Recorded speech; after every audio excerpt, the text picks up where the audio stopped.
বিসমিল্লাহির রহমানির রহিম। আজকে 5টি বিষয় আলোচনা করব। আল্লাহ রাব্বুল আলামিন 5টা কারণে, 5টা কাজের জন্য আল্লাহ রাব্বুল আলামিন 5টা শাস্তি নির্ধারণ করে রেখেছেন মানুষের জন্য। সেই 5টি কাজ: 1, প্রতিশ্রুতি।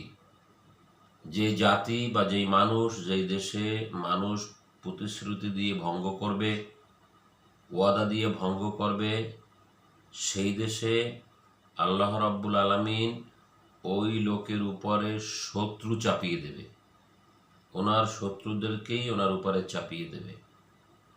2, আল্লাহ রাব্বুল আলামিনের বিধান ব্যতি রেখে মানুষের মন গড়া বিধান দিয়ে যদি রাষ্ট্র পরিচালনা করা হয়, সেই রাষ্ট্রে আল্লাহ রাব্বুল আলামিন দুর্ভিক্ষ দিবেন।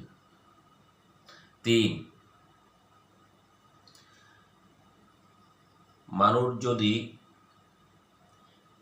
অশ্লীলতা, বেহায়াপনা, বেবিচার বেশি বেশি করে, সেই দেশে সেই মানুষের উপরে এবং সেই দেশের মৃত্যুর সংখ্যা বেড়ে যাবে। অনেক সময় দেখা যায় কঠিন বিমার দিয়ে, একবারে ডলা দিয়ে মানুষ মরতে থাকে। এক একটা রোগের উছিলায়, এক একটা করোনার মতো দিয়ে, তখন বুঝতে হবে যে মানুষ বেবিচারে লিপ্ত হয়ে গেছে। নাম্বার 4, ওজনে যদি কম দেওয়া হয় বা মাপে যদি কম দেওয়া হয় বা মানুষ যদি ঠকানো হয়, সেই দেশে সে জাতির জন্য ফসল আল্লাহ কমিয়ে দেবেন, ফসল হবে না। অনেক সময় দেখা যায় আমাদের ফসল হয় না, জমিতে ধান হয় না, গাছে ফল হয় না, নারিকেল হয় না, তখন বুঝতে হবে যে মানুষ ওজনে কম দেয়, মানুষ খারাপ হয়ে গেছে। 5, জাকাত। মানুষ যদি জাকাত দেওয়া বন্ধ করে দেয় বা জাকাত না দেয়, সেই দেশে আল্লাহ রাব্বুল আলামিন বৃষ্টি বন্ধ করে দেয়।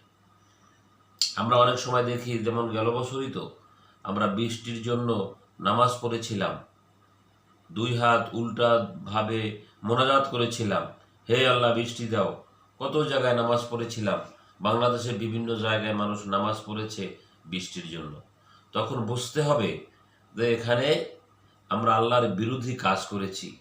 আল্লাহ নিষেধ করেছে জাকাত তোমরা যদি না দাও তাহলে বৃষ্টি বন্ধ করে দেব। তখন বুঝতে হবে যে আমরা জাকাত দিই না। মানুষ মৃত্যুর সংখ্যা যদি বেড়ে যায়, বুঝতে হবে যে বেহায়াপনা, বেবিচার বেশি হয়ে গেছে। অর্থাৎ এই 5টা শাস্তি যখন দেশে আসবে, তখন বুঝতে হবে যে আমরা এই 5টা কাজ করেছি। তখন আমাদের কি করতে হবে? ওই দোয়া, মোনাজাত, নামাজের জন্য, বৃষ্টির জন্য যে নামাজ পড়ি, এগুলা না করে আল্লাহর কাছে আমরা ক্ষমা চাইব এবং তওবা করব যে এই কাজ আর করব না, ওই কাজ বন্ধ করে দিতে হবে। আমরা ওই কাজও করব, আবার আল্লাহর কাছে বৃষ্টিও চাইব।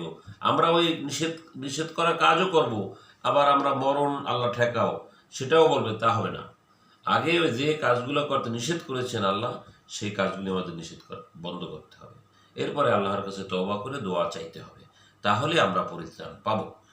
তো এই বিষয়টা মাথায় রেখে আমাদের যারা রাষ্ট্র পরিচালনা করেন, দেশের সাধারণ মানুষ সকলকে আমি আহ্বান জানাবো, এই 5টি কাজ থেকে যেন আমরা বিরত থাকতে পারি। আল্লাহ যেন আমাদেরকে বিরত রাখেন, এই আহ্বান জানিয়ে আমি শেষ করলাম। আসসালামু আলাইকুম।